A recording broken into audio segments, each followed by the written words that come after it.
കോഴിക്കോട് കടലേറ്റം വെസ്റ്റിൽ ശാന്തിനഗറിൽ കടൽ കയറുന്നു. നിരവധി വീടുകളിൽ വെള്ളം കയറിയിട്ടുണ്ട്. രാഹുൽ സുരേഷ് ചേരുന്നുണ്ട് വിവരങ്ങളുമായി കോഴിക്കോട്ട് നിന്ന്. രാഹുൽ, എന്താണ് സാഹചര്യം? തീരദേശവാസികളൊക്കെ പറയുന്നത് എന്താണ്? വീടുകളിലേക്ക് വെള്ളം കയറിയിട്ടുണ്ട് എന്ന് മനസ്സിലാക്കുന്നു. വിശദാംശങ്ങൾ എന്താണ് രാഹുൽ?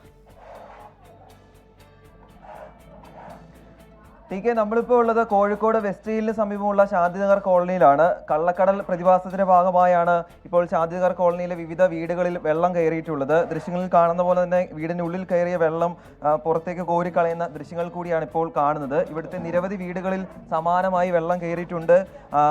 ഏതാണ്ട് 10-ലധികം വീടുകളിൽ സമാനമായ രീതിയിൽ വെള്ളം കയറിയിട്ടുണ്ട്. കടൽക്ഷോഭം ഇപ്പോഴും രൂക്ഷമാണ്. ഈ വൈകുന്നേര സമയത്താണ്, ഏതാണ്ട് ഒരു 7 മണിയോട് കൂടിയാണ് കടലേറ്റം തുടങ്ങിയതെന്നാണ് ഈ വീട്ടിലുള്ള ആളുകൾ വ്യക്തമാക്കുന്നത്. ഇപ്പോൾ നമ്മൾ എപ്പോഴായിരുന്നു കയറുന്നത് ഓങ്കി തിര അടിച്ചോണ്ട് അകത്തെല്ലാം കയറി. രാവിലെ എന്താ അടിച്ചെല്ലാം സെരങ്ങൾ അടിച്ചടിച്ച് പോയിട്ടുണ്ട്. ഇപ്പൊ അടിച്ചാൽ വേഗം അടിച്ചു. പകൽ സമയത്തും ഉണ്ടായിരുന്നല്ലേ? ഇപ്പഴാ ഞങ്ങൾ പാസ് ഇവർ പറയുന്ന അനുസരിച്ച് രാവിലെ മുതൽ കടൽക്ഷോഭം ഉണ്ടായിരുന്നു. പക്ഷെ ഇപ്പോഴാണ് വീടുകളിലേക്ക് വെള്ളം ഇരച്ചു കയറാൻ തുടങ്ങിയിട്ടുള്ളത്. എന്താണെങ്കിലും തീരദേശവാസികൾ ഉൾപ്പെടെ സുരക്ഷിത സ്ഥാനങ്ങളിലേക്ക് മാറാനുള്ള ഒരു ശ്രമത്തിൽ കൂടിയാണ്. ചേച്ചി, എന്താണ് നിലവിലെ സാഹചര്യം? എത്ര വീടുകളിൽ വെള്ളം കയറിയിട്ട് ഇവിടെയൊക്കെ? ഇപ്പൊ ബീച്ച് സൈഡിലുള്ള എല്ലാ വീട്ടിലും കയറിയിട്ടുണ്ട്. ഞങ്ങളെ വീട് ഇതിപ്പോ എൻ്റെ അമ്മേൻ്റെ വീടാണ്.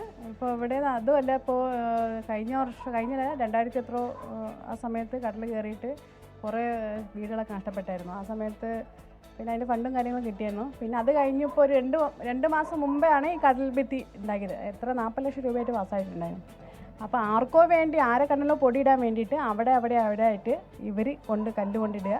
പിന്നെ ഇത്രയും ഭാഗം 200 മീറ്റർ ഇവർ ഒഴിവാക്കി. പിന്നെ അതേപോലെ വടക്ക് ഭാഗത്ത് ഇതേപോലെ ഒരു 100 മീറ്റർ ഒഴിവാക്കിയിട്ടുണ്ട്. ഇവർ ആർക്ക് വേണ്ടിയിട്ടാണ് ഈ ജോലി ചെയ്യുന്നത് അറിയില്ല. ജനങ്ങളെ സേവിക്കാൻ വേണ്ടിയുള്ള അധികാരികൾ തീർച്ചയായിട്ടും ഇതിന് സമാനമായ സാഹചര്യം തന്നെയാണ് തൊട്ടപ്പുറത്തുള്ള വീടുകളിലൊക്കെ.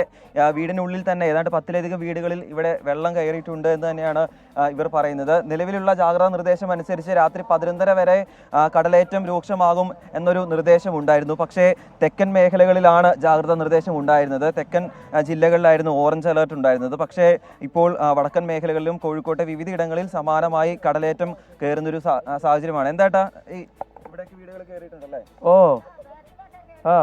എല്ലാം കയറിയിട്ടുണ്ട്. എന്തെങ്കിലും പ്രശ്നമുണ്ടോ? വീടുകൾ തകരുന്ന എന്തെങ്കിലും പ്രശ്നമുണ്ടോ? ഇന്ന് രാത്രി 11 മണിക്ക് എല്ലാം തകർന്നു.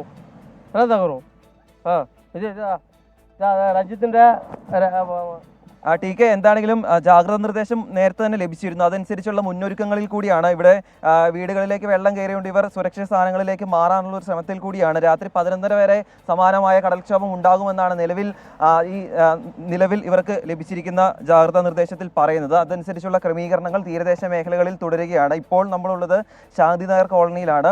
കോഴിക്കോട് ബീച്ചിലെ വിവിധയിടങ്ങളിൽ സമാനമായ രീതിയിൽ കടൽ കയറുന്നുണ്ടെന്നാണ് നമുക്ക് ലഭിക്കുന്ന വിവരം.